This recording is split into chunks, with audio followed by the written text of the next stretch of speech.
Good afternoon, America. My Guy Market, our sponsor, one of our sponsors, and we're back with you. This is Big Sam and Nephews. I'm not Big Sam. I would not profess to try to, but it's all right. All right. That's a big size 15 shoe that you got to fill, man. So, oh yeah. Holy crap. He doesn't really wear a 15, does he? Yeah, he wears a 15. Yep. Wow. Holy mackerel. Okay. Well, no replacement. All right. So, all right. Got Javi across the board down in Atlanta. I'm this is my cousin Frank. Frank, we call him Frank. Since childhood, we call him Frank. He goes by Frank. And we're in his hometown, California. We're going to talk to you about a little bit. Of course, My Guy Market at 504 E Belmont Avenue in Fresno, California. And of course, our second sponsor, just as important, of course, is Fresno Social Sports, where those come to play one game at a time. And it hasn't happened already. And that fascinated when I heard about it, and that's an adult prom. An adult prom. You're listening to a guy who didn't go to his high school proms because I wasn't popular enough. I just didn't think I'd excuse me, it'd be a waste of time, so I didn't go. I'm a soul brother that's not the greatest dancer. Okay. So it's like, what am I going there for? All right. What you saying? You have two left shoes? Yeah. And neither were size 15. Neither were size 15. So yeah, I didn't make it. So but I would go now. If I was in Fresno, I'd go to the adult prom, or I live in Sacramento, California, and if we have one here, I'll go to that. Even by myself, I don't care. All right. So today's topic, what we'll start off with, is Caitlin Clark. You know, the league is making more money now. The players are making more money now. She's not the only player, but I think that this increase in pay and increase in league revenue. Yeah. Right, good call. Yeah. Cousin Frank makes a good point. Caitlin Clark is a woman who was drafted into the W. I guess this would be the end of her second season or third. This is the end of her second season. She's going into the third season. She's going into her third in right. summer. Right. So her second, third, relatively young. She was at Iowa. Would she go to Iowa? Yep. Where'd she go to school? Or Indiana? Iowa. Yeah, Iowa. And she broke the women's, I think it was the double A, men or women's, if I'm sure. I mean, we're talking about a talent. She has a game that's fun to watch. She can shoot your eyes out. Okay. And hey, she came in with lots of fanfare. Okay, I'm not hearing anything. You hear me? How am I on sound? Yeah, I hear you. Oh, all right. Yeah. Yeah, she shoots. She can. I'll tell you what. As Clint Eastwood said in what was that? Heartbreak Ridge. She could shoot the eyes out of a rattlesnake from 100 yards, kind of thing. She's dead. All right. And so, more importantly, because lots of them are good players, I think the talent level has increased. I think the women's game has gotten better, over the last. But she has the magic. I call it the it factor. Okay, Elvis was Elvis, you know, was a decent singer, but he couldn't sing. I mean, but he couldn't dance, and he was a horrible actor. But it doesn't matter. He had the it factor, one of the biggest acts of the 20th century, right? And so I think Caitlin Clark has something like the same thing. She just has the magic. All right. And so I think that Caitlin was treated very poorly, her first year and a half of her professional career. She got knocked down, beat up. You know, one young lady knocked her down, and then she turned around, like, look at her teammates, and like she did something good. Like, I'm extra proud of myself for knocking this one down and halfway taking her out. Want to find out what your thoughts are, America, after we hear from Javier and Frank. And finally, lastly, I'll say this. I think that Caitlin Clark is not solely responsible, but she is directly the fact that the league is making more money and individual players have gone up. I think is probably 80% directly attributable to her being in the league. Garners that much interest. I can agree with that. I think Asia Wilson, she signed a $1.5 million supermax deal for them, which is, I guess, the biggest contract because of the money. So now the ladies, they went from making, baseline, whatever dollars. So now they're getting 3, 4, 500,000 a year. Now they could really see the money and really see how they're moving. I guess my one thing is, do they get the jock tax too? That's a Do they question. get what? The jock tax, so everywhere they play, they Right. have to pay, they have to pay those taxes, whatever city, state, and yada yada, which is totally unfair. So I don't think they should get those tax. I don't think they should get taxed like that. I don't even think athletes should get taxed like that, to be honest. But that's just me. So I guess the way around it, perhaps, is you just pay, because the federal doesn't change, doesn't matter. Federal is federal, right? Yeah, yep. But I bet state tax is where it varies, right? Some states have no tax. Some states have like 80% of money taxed by the state. So what about this? What would you think about? Okay, you live in a state with no state tax. You live in a state tax on everything you make. What do you think? Uh, I'm not a tax person, to be honest. Got I hate taxes, but I think that's a way to be fair, where it's like, hey, look, I guess because just say they have 36 total games or 38 total games or whatever. You cut those in half, by home, and so then they're not getting paid. That one check that they're getting from their home games is totally different from that check that they pay in California, because California has 18% taxes, right? Whatever it is, it's not 18%, but I'm just saying. No. But so when you start looking at, Georgia has a 6% tax, right? And then you have Tennessee that has no tax, no state taxes. So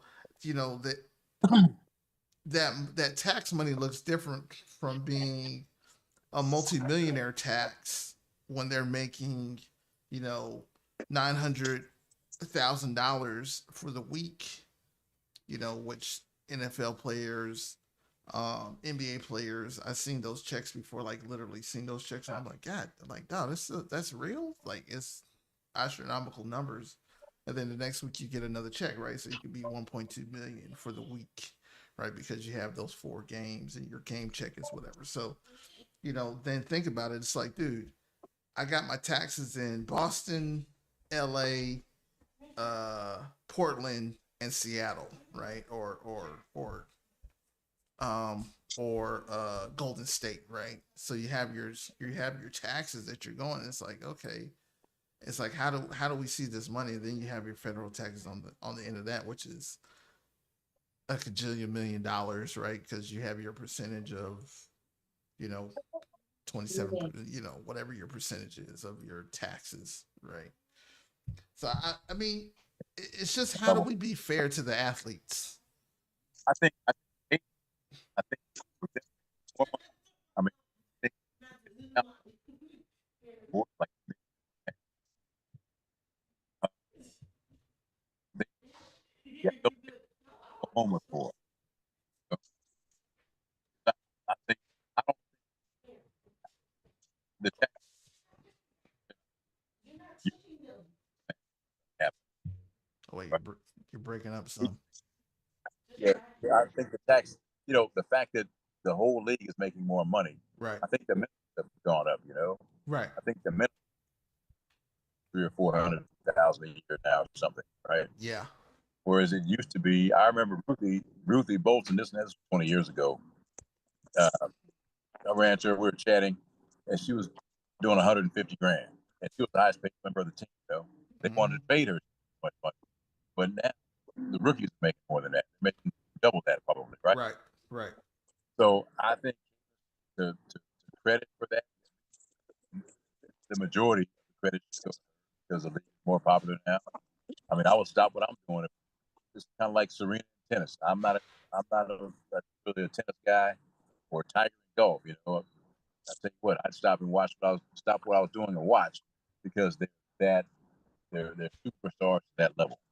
And I think I'll say this and let us get back to the subject. But I think one of the truest sort of qualifiers to identify a superstar is people who are not boxing fans, golf fans, or tennis fans like that. Will they stop and watch when that player, like soccer, right? When that player is on the court, Gretzky, hockey, kind of thing, right? I don't know what the blue line is. I don't know what offsides is. But when Gretzky was playing, I was going to watch. Tune in. A He few times was. I saw Pele, he was an old man, he was still dogging. He was dragging those 40 years old and still making. He was still toying with them, kind of thing. Well, I think Caitlin possibly, certainly an outside player, she's approaching her years experience. She's approaching that like that mythical level. Yeah. So anyway, yeah, they would be taxed. You know, I think the tax rules aren't going to change, but guess what? When you're making 400,000 versus 100,000, you come home with more money. I don't care what you tax. Oh yeah, most definitely. I mean, I'm happy that they got their CBA agreement in writing, and so that's the biggest thing for them Right. to have happen, because like you say, man, it's they don't have to go play overseas. They don't, the Right. stars don't have to leave, right? Maybe some of the underlings, they probably got to go, but they can still live a what I want to call it a livable wage now, where before it was like, hey, there was only getting 35, $40,000, That's and it. yeah, Wow. yeah. Some people, Okay. I mean, I, this is like when they first started. So think about when they first started. sure. You know, stars were only getting 100 grand. The best players were only getting 100,000. Everybody else was getting 50,000, 30. Whatever the price was. I don't, Right. I don't know. I mean, people, y'all can correct me if I'm wrong, which I probably am, but I'm just throwing out a So number. I much more. That's 35 for what? Right.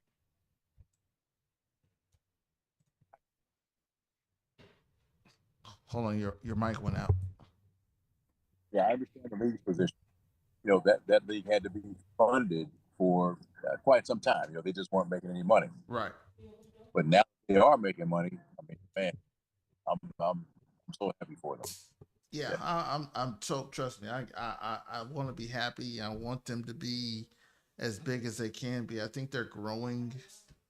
I mean, but every league takes about 20 to 30 years to grow.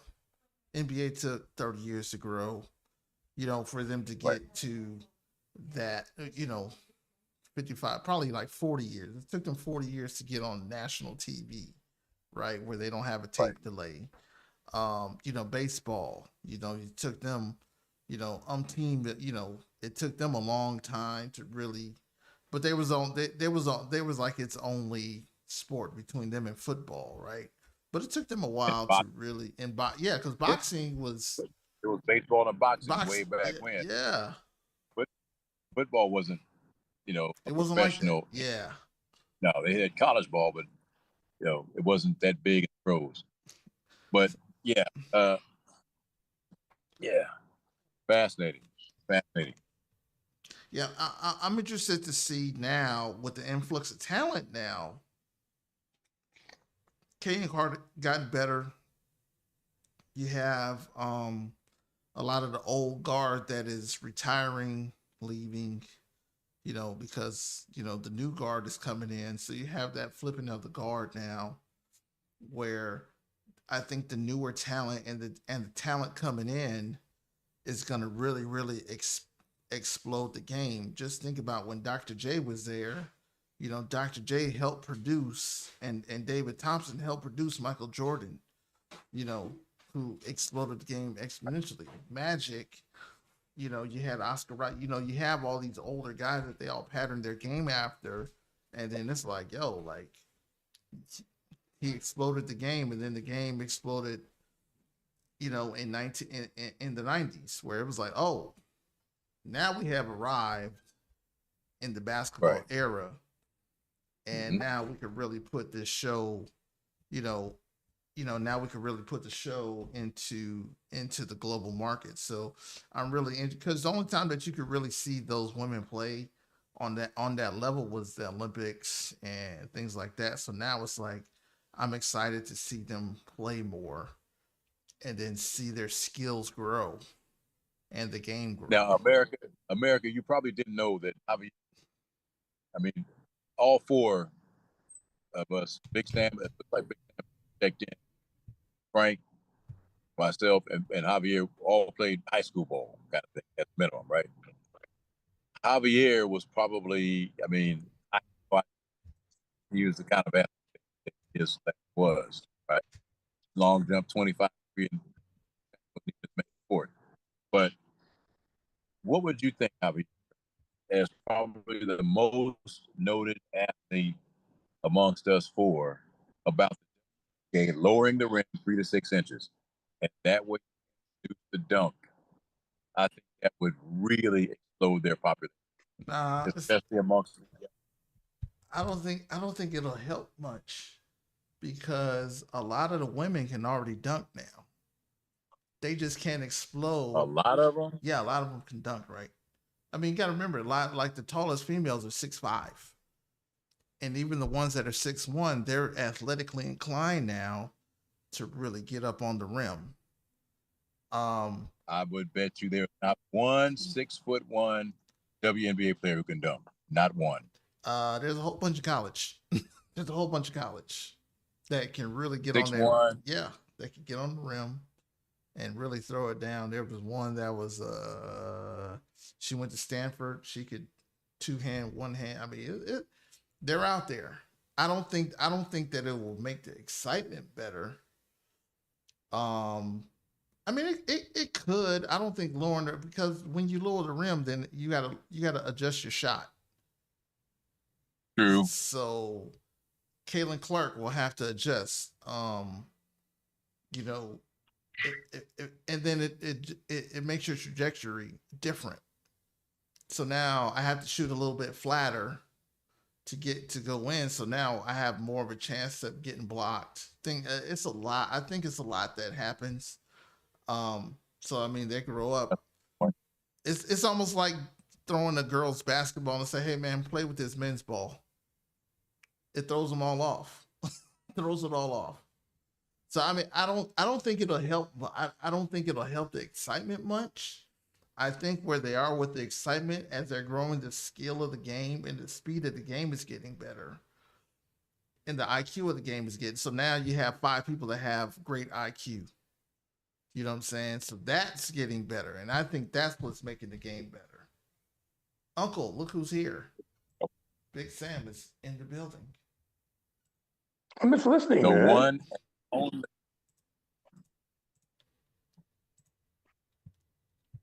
Continue. Au contraire. All right. Uncle. Okay. It's my bad. All right. It's my bad French. Oh, Real bad French. How sorry. you doing? I'm doing, man. Continue. Awesome. I gotta step away for one moment. How are we for time, Javier? We're at 20 minutes. Yeah, about Okay. 10 minutes. We good. Well, we probably want to wrap up, and it's tough to get people to watch non-celebrities for 30 minutes. You're a celebrity, but we're not. Hey man, I just try. Look, I- I just try to be. I did 25. Hey When man. I was Fresno, good Lord, man, that's like crazy. Yeah, that was. Yeah, it was like jump, and it was, I mean, I could maybe until about 2 years ago, 3 years ago. Let me see. I was coaching Cameron, so until about like 3 years ago, I could still jump 22 feet. So about 3-4 years ago, and I'm 40. I'm 48. So about Tell your age. 45. I was 45 then. I could still jump 22 feet. All right. So tell you what, I'm telling your age, man. Hey man, you can see all the gray and the white, man. It's all good. It's all good. Oh, all right, yeah, America, we typically go 15 minutes, between 10 and 15 minutes, 17 if we're pushing it, but we're at 20. So I want to apologize for that. Javier suggested we go another 10. I think that might not be a horrible idea, but again, America, when you have 10, 12, 15 minutes, watch some old geezers talk about sports and about, subjects that are relevant to what's going on in the country, what's going on today, might delve off in news or what, right? But Yeah. we are baseline of sports. So I think that might not be a bad idea, especially since Sam was doing some very important work. Who knows? But Sam is with us now. Big Sam is his show, and so wanted as a minimum to let you get your 2 or 10 cents in. What do you think, Big Sam? I mean, it could be watching Jason Whitlock, and that's terrible. So there you go. I think it would be. You know what? I suggested reaction videos, and since Sam, I'll send that the note that I sent to Sam just a couple of days ago. I think Jason would be an outstanding subject to react to. Reaction videos are good. Oh yeah, called borrowed celebrity. What you think, So Uncle? Sam, what do you think about Caitlin and I don't know, her helping the the emerging NBA players make more money?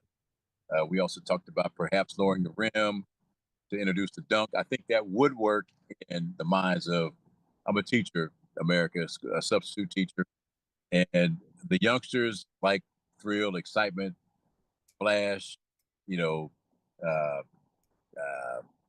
screaming on somebody, as they call it, where you humiliate somebody, right? The youngsters love that kind of thing, right? They'll talk about it at school for a week. And, I think that it would garner the young crowd, and they're not the ones buying tickets, but I think marketing now starts with your online presence in pretty much every business.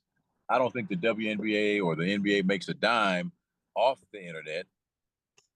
Correct me if I'm wrong, but guess what? That you'll never can't get more exposure than that. People will have presence, and they'll buy jerseys. Nathan, it's just No. my opinion that lowering the rim it's not a good idea. And I agree with Javier because you see, they have to adjust their shots. It's too much. It just be too much entailed. Just leave the rim the way it is. And he's right. A lot of these WNBA players can dunk now. Not a lot of them, but a lot I don't of see them. it happening.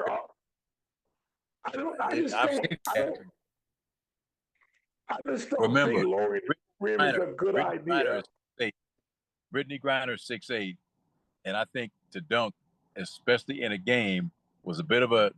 I mean, she couldn't just, throw it down because she didn't have anything better to do. Well, So I don't know that. it's a phenomenal play, and that's why I just think lowering the rim is a bad idea. All right. More and more WNBA players are being able to dunk In game with the defender on them. Yes, with the defender on them. Okay, I don't think. I don't watch a lot of games, but well, I'm just saying. I just think that for me, it's just my opinion. America can agree or disagree. I don't think that lowering the rim is going to make a difference to the players. Matter of fact, the players don't want you to lower the rim. They just like to keep the rim. You know what I'm saying, Frank? I just don't think that lowering the rim is going to change. I think it would change the game probably for the worst reasons because you know what? They'd have to change too much, change their shots, everything. The trajectory of the ball would have that's a good to point. be. I'm just saying. I'm not an expert on this stuff, but I do know basketball because I used to play college basketball way back. But I watch enough basketball, and the players have even said, "Do not change the rims." So okay. Well, How about this? Hey, What would you think about an exhibition game with a lowered rim? Just one or two exhibition games a season. It changes the skill level. Yeah, so It that's does. that's the part that really is gonna, because the more athletic ladies that, I mean, if you put me on an 8 foot, 9 foot goal, I'm gonna dominate. You're But going if to kill. There's a woman now. There's two women. There's a woman Volleyball. over in China that's 6'9", Yeah. 7'2". There are a lot of tall women out there. Yep. So I mean, if you lower Yeah, the I rim, remember Margot Jeter was a 7-footer. yeah. See, if you lower the rim, you already have 6'8" ladies playing basketball. Brittany was 6'8", I think, Yeah, or is so 6'8". yeah, I mean, so Cambridge, she was 6'8", 6'7". That's the young lady from UCLA. yeah, It's taller than that. yeah. So I think if you change it, your skill level will.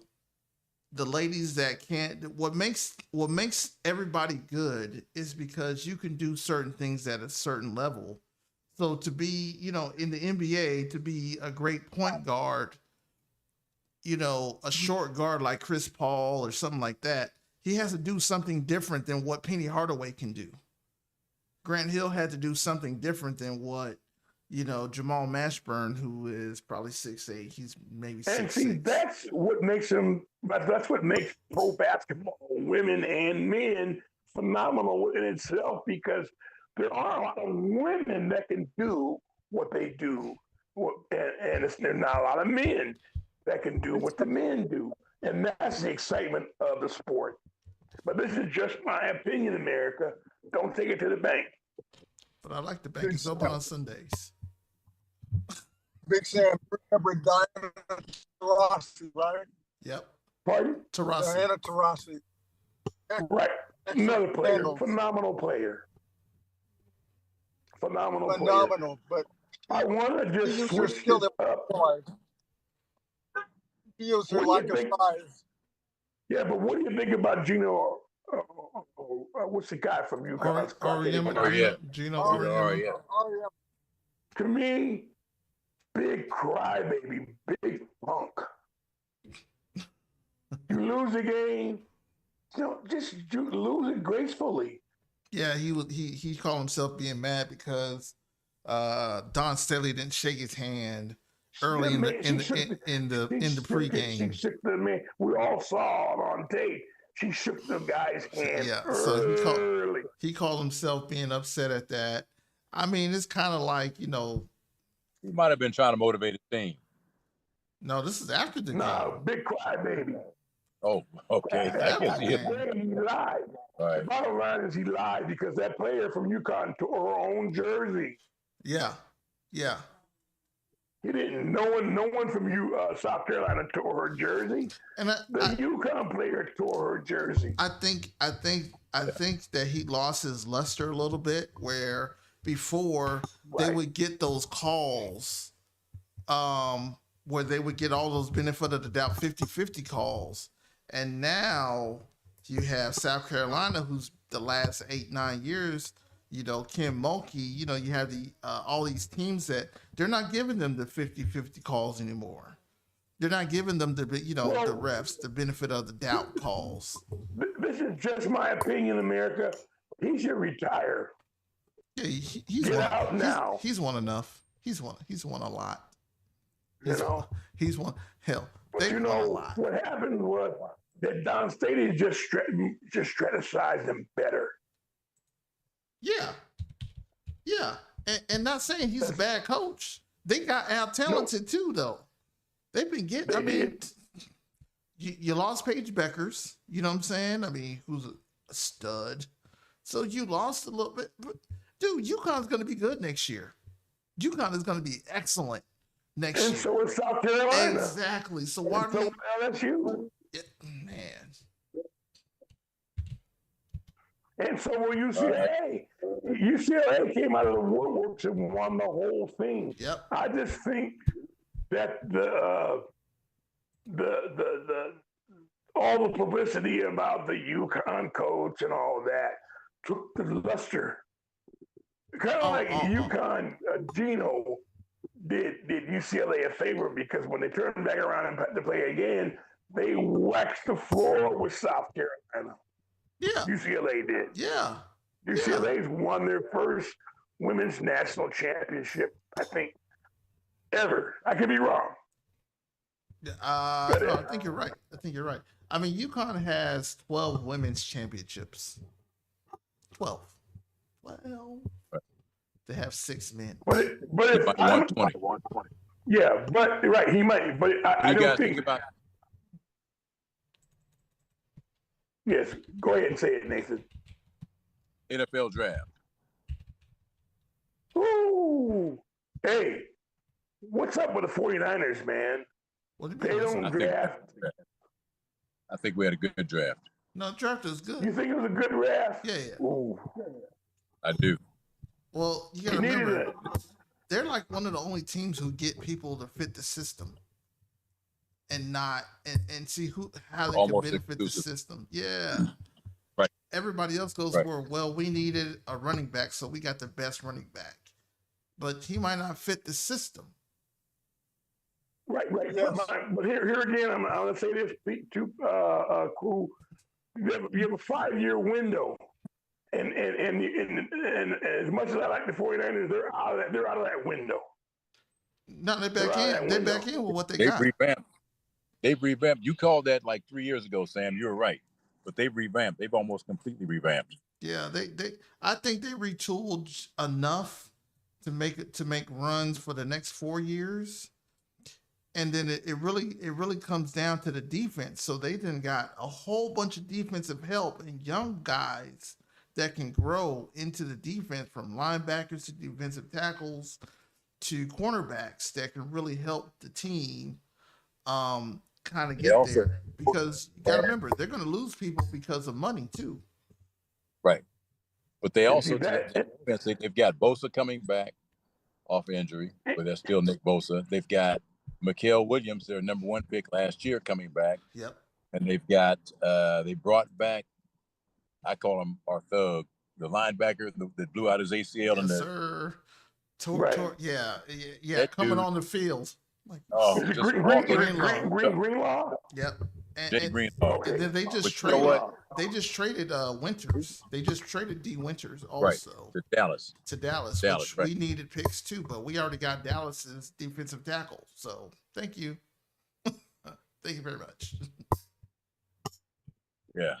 So they brought, they got the 2 injuries coming back, and they brought Dre Greenlaw back, and it was that dude used to. I used to get so mad at him because he would get more after the play whistle was blown. He's hitting somebody, Oh man, he used to. But guess what? Sometimes you need that thug to set the team tempo, set the defense's tempo. He is Not going to push that us around. He is that thug. Yeah, because I mean, remember when we had Patrick? He is that thug. We had Patrick Willis, and it was Patrick Willis and man, who was the guy besides Patrick Willis? I know you're talking about. I mean, but look who the gangster was. Gangster was it was the safety in the back.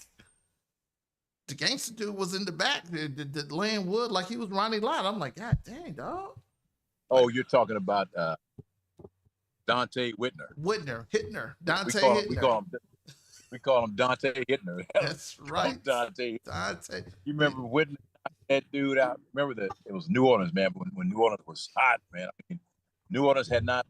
If they took the lead, they had not lost a game all year.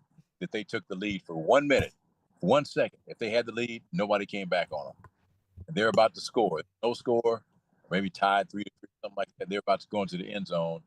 And we're kind of thinking, oh, man, what do we do now? They're ready to go take the lead. They just don't lose, I think it was a playoff game. Yeah. And Hittner, I mean, that guy, the running back gets the handoff. He lowers his head. He's going in. And Whitner did what nobody expected. He knocked that dude straight out. I don't know if you guys remember that play. He knocked him out. The dude was asleep on the field, man. And he hit him, and his arms dropped. The ball came out. We recovered the fumble. Well, he was out of the game. He ain't coming back, Right. But we got the fumble. Went down, scored, and won the game. Yeah. I remember. He was our thug back then. Right. Maybe even a little bit before Kaepernick. Yeah. Hey, we're right at almost 40 minutes. I'm not sure. We got about 30 minutes left. All right. I say it's probably time to wrap. My guy market, Sam.